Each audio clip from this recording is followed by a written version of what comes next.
Hello students, welcome two equations IAS. तो start करते हैं आज की करंट अफेयर्स के एमसीक्यू। करंट अफेयर्स के एमसीक्यू में हमारे पास क्वेश्चन नंबर 9 है, जो आर्टिकल 143 के ऊपर एक एमसीक्यू है। आर्टिकल 143 क्या है?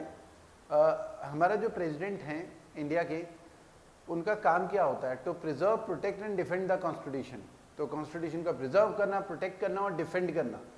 तो होता क्या है, लोकसभा राज्यसभा से कोई भी बिल पास होता है, प्रेसिडेंट के पास साइन होने के लिए जाता है। तो प्रेसिडेंट का काम क्योंकि कॉन्स्टिट्यूशन को प्रिजर्व, प्रोटेक्ट और डिफेंड करना है, तो अगर कोई डाउट प्रेसिडेंट को होता है कॉन्स्टिट्यूशन के इंटरप्रिटेशन से रिलेटेड, तो हमारे president of India under article 143 supreme court से एडवाइस ले सकते हैं।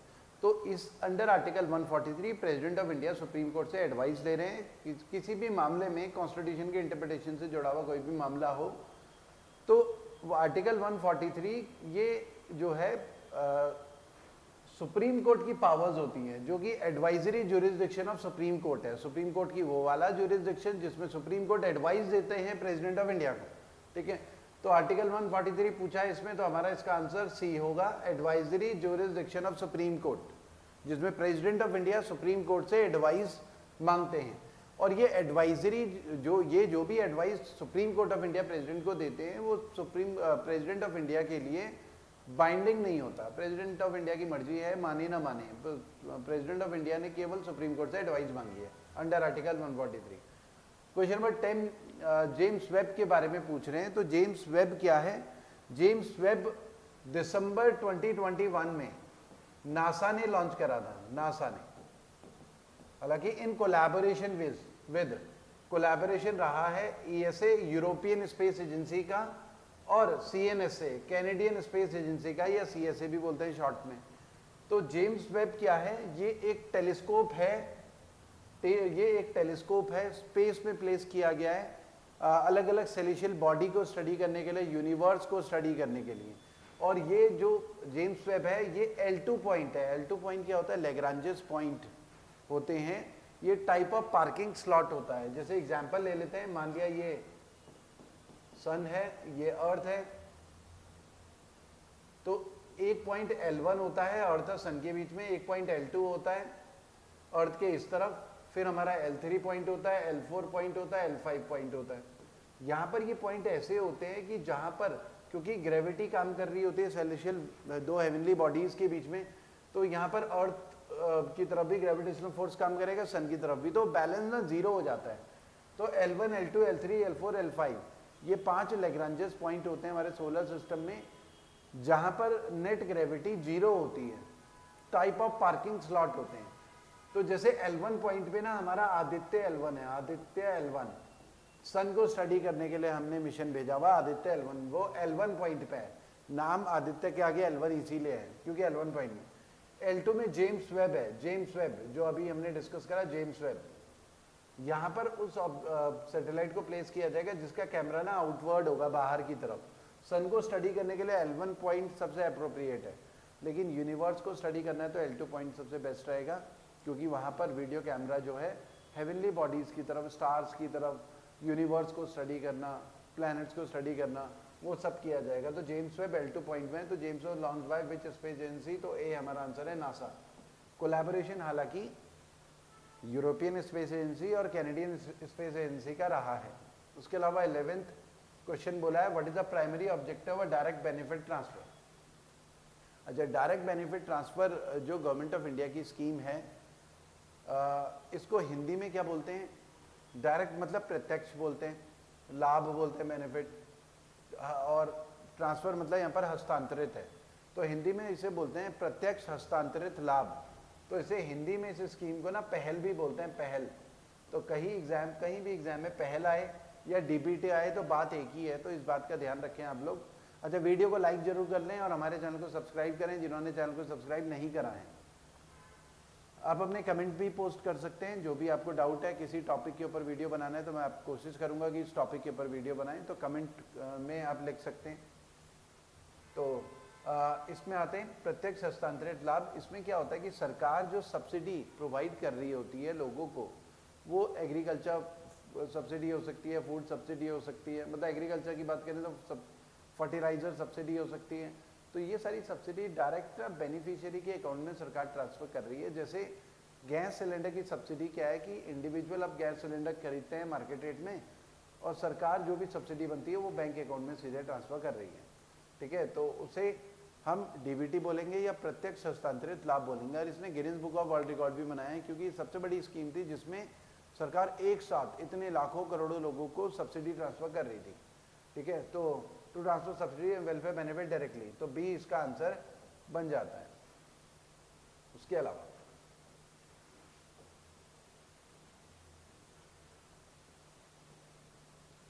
क्वेश्चन नंबर 12,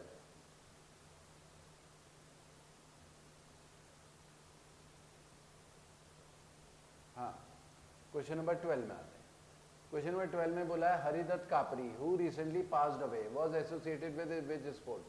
तो हरिदत्त कापरी ये इंडिया के फॉर्मर, मतलब इंडिया के कैप्टन थे बास्केटबॉल के, तो इसका आंसर ए है। तो ये बास्केटबॉल के कैप्टन रहे इंडियन टीम के। ये उत्तराखंड के पिथौरागढ़ डिस्ट्रिक्ट है, वहां को बिलोंग करते हैं हरिदत्त कापरी, तो ए इसका आंसर है। तो फॉर्मर कैप्टन थे, इनकी डेथ हुई थी इसलिए न्यूज में थे। तो रिसेंटली इनकी डेथ हुई है अप्रैल में, तो इसलिए ये न्यूज में रहे हैं, तो इसलिए एग्जाम में क्वेश्चन आने के चांसेस हैं। तो basketball. Question number 13, which Indian nuclear capable land attack cruise missile. देखिए क्रूज मिसाइल और बैलिस्टिक मिसाइल में डिफरेंस आपको पता होना चाहिए। इसके लिए एक वीडियो भी बनाया हमने यूट्यूब में, तो हमारे चैनल में सर्च कर सकते हैं ब्रह्मोस मिसाइल के ऊपर। तो क्रूज मिसाइल और बैलिस्टिक मिसाइल, देखिए बैलिस्टिक मिसाइल क्या होती है, बॉल की तरह, इसमें बॉल है ना, बॉल की तरह जाती है, बॉल की तरह, जिसे इंटरसेप्ट किया जा सकता है। जबकि क्रूज मिसाइल पायलटलेस प्लेन की तरह जाती है, जैसे प्लेन उड़ता है लेकिन उसमें पायलट नहीं होता। तो क्रूज मिसाइल पायलटलेस प्लेन की तरह जाती है। और इंडिया के पास क्रूज, जैसे बैलिस्टिक मिसाइल की बात करें तो अग्नि पृथ्वी, ये बैलिस्टिक मिसाइल के एग्जाम्पल हैं। और क्रूज मिसाइल की बात करें तो सबसे डेडली जो क्रूज मिसाइल हमारी है ब्रह्मोस, जो इंडिया रशिया ने मिलकर बनाई है, ठीक है। इसकी रेंज 295 किलोमीटर है केवल ब्रह्मोस मिसाइल की, ठीक है। और जो हमारा निर्भय करके है क्रूज मिसाइल निर्भय, इसकी 1000 किलोमीटर है रेंज। जो हमारे पास ब्रह्मोस है वो 3 मैक, ब्रह्मोस 1 3 मैक है। एक ब्रह्मोस 2 जो डेवलप हो रही है उसका स्पीड 7 मैक है, साउंड की स्पीड का 3 गुना है 3 मैक का मतलब ये है। और निर्भय ना सबसोनिक है, सबसोनिक मतलब साउंड की स्पीड से कम है उसकी स्पीड। तो 1000 किलोमीटर रेंज है, रेंज ज़्यादा है निर्भय मिसाइल की, लेकिन इसकी स्पीड 0.8 मैक है, ठीक है। तो यहाँ पर देखते हैं cruise missile, Indian capable cruise missile strike range of 1000 kilometre, तो निर्भय हमारा सी आंसर हो जाता है। 14, what is the impact is the cancellation of transshipment facility expected on Bangladesh trade logistics। देखो ट्रांसशिपमेंट फैसिलिटी क्या था कि इंडिया ना यूरोप के देशों के साथ और जो अफ्रीका के देशों के साथ ट्रेड करता है, यहाँ से टेक्सटाइल भी जाता है, कई चीज़ें जाती हैं, तो यहाँ से हेलीकॉप्टर्स प्लेन में भी जाता है, ट्रांसपोर्ट होते सामान, और शिप में भी जाता है। तो यहाँ से शिप में लोड होके सामान अफ्रीका अलग अलग देशों में जाता है। तो हम बांग्लादेश को एक फेवर कर रहे थे ट्रांसशिपमेंट फैसिलिटी कि तुम्हारा माल भी हम ही लेके जाएंगे, चाहे वो अफ्रीका के देशों में, यूरोप के देशों में, तो हम ही लेके जाएंगे। तो उनको बेनिफिट होता था, उनका ट्रेड भी बढ़ता था।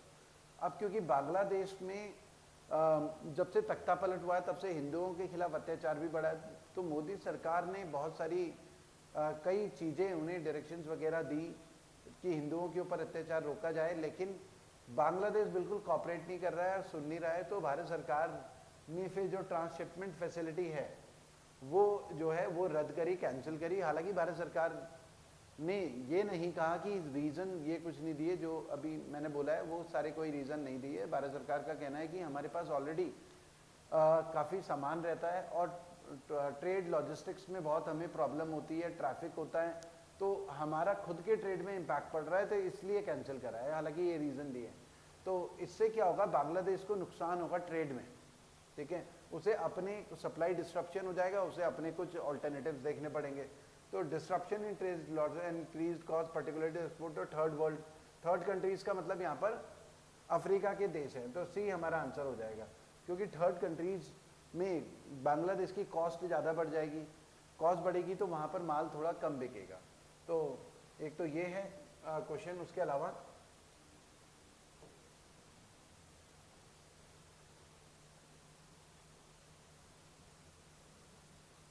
हाँ क्वेश्चन नंबर 15 में आते हैं। According to panchayat advance index, ये ना नीति आयोग ने रिलीज करा था, पंचायत एडवांस इंडेक्स, नीति आयोग। तो इसमें ना अलग अलग इंडिया में ना परफॉर्मेंस देखी गई थी कि कौन कौन सी पंचायत पूरी इंडिया के स्टेट्स में कैसा परफॉर्म कर रही है। तो सबसे ज़्यादा जो पंचायत जो अच्छा परफॉर्म कर रही है उनका नंबर सबसे ज़्यादा गुजरात में पाया गया। तो इसका आंसर हमारा सी है। तो गुजरात की जो पंचायत है सबसे ज़्यादा अच्छा परफॉर्म कर रही थी, तो इसलिए सी हमारा आंसर बनता है। Question number 16, क्लोरपाइरिफॉस। क्लोरपाइरिफॉस जो है न्यूज़ में है, ये एक तरीके का पेस्टिसाइड है।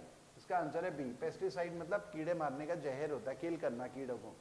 ठीक है, होता क्या है कि फसल जो होती है, किसान की फसल में कई बार कीड़े लग जाते हैं, तो मान लिया 20-30%, एक एग्जाम्पल की 20-30% फसल खराब हो जाती है, कीड़े खराब कर देते हैं, तो पैदावार कम होगी।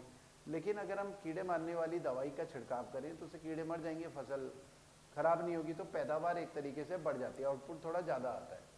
तो ये पेस्टिसाइड भी ऐसा ही कुछ काम करता है। लेकिन अब प्रॉब्लम क्या होती है, पेस्टिसाइड क्योंकि वो कीड़े मारने का जहर है, तो वो कीड़ों को तो मारता ही है, लेकिन वो जो जहर है वो हमारी फसल के ऊपर भी गया है तो पोर्स, फसल के पोर्स के अंदर तक चला जाता है, फिर हम उसे कंज्यूम करते हैं तो हेल्थ इश्यूज हो सकते हैं लॉन्ग टर्म में।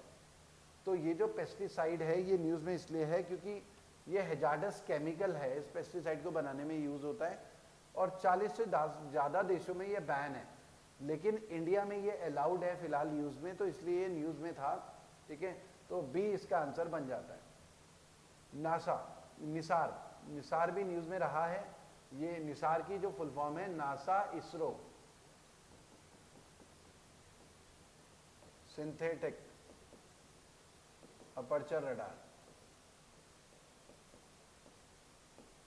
ये ऐसी सैटेलाइट है जो जिसमें नासा अमेरिका की स्पेस एजेंसी और इसरो इंडिया की स्पेस एजेंसी मिलके काम कर रही है। बहुत पावरफुल सैटेलाइट होगी जिसमें बहुत पावरफुल कैमराज होंगे, वीडियो कैमराज होंगे, अलग अलग वेवलेंथ की चीज़ों को स्टडी करने के लिए बहुत पावरफुल इंस्ट्रूमेंट्स लगे हुए होंगे, इक्विपमेंट्स लगे हुए होंगे इस सैटेलाइट में। तो ये जो निसार सैटेलाइट है, ये निसार सैटेलाइट जो है अभी लॉन्च होनी बाकी है, to be launched by the end of 2025। तो 2025 के एंड तक ये लॉन्च करना बाकी है। अर्थ के सरफेस को स्टडी करेगा, डिजास्टर मैनेजमेंट, क्लाइमेट चेंज, उन सारी चीज़ों को स्टडी करेगा ये वाली सैटेलाइट। तो अब ये अभी लॉन्च होनी बाकी है, तो अभी लॉन्च हुई नहीं है, तो इसका आंसर हमारा बन जाता है ए। ठीक है, तो आज के वीडियो में इतना ही करते हैं, फिर नेक्स्ट वीडियो में इससे आगे कंटिन्यू करेंगे। Thank you.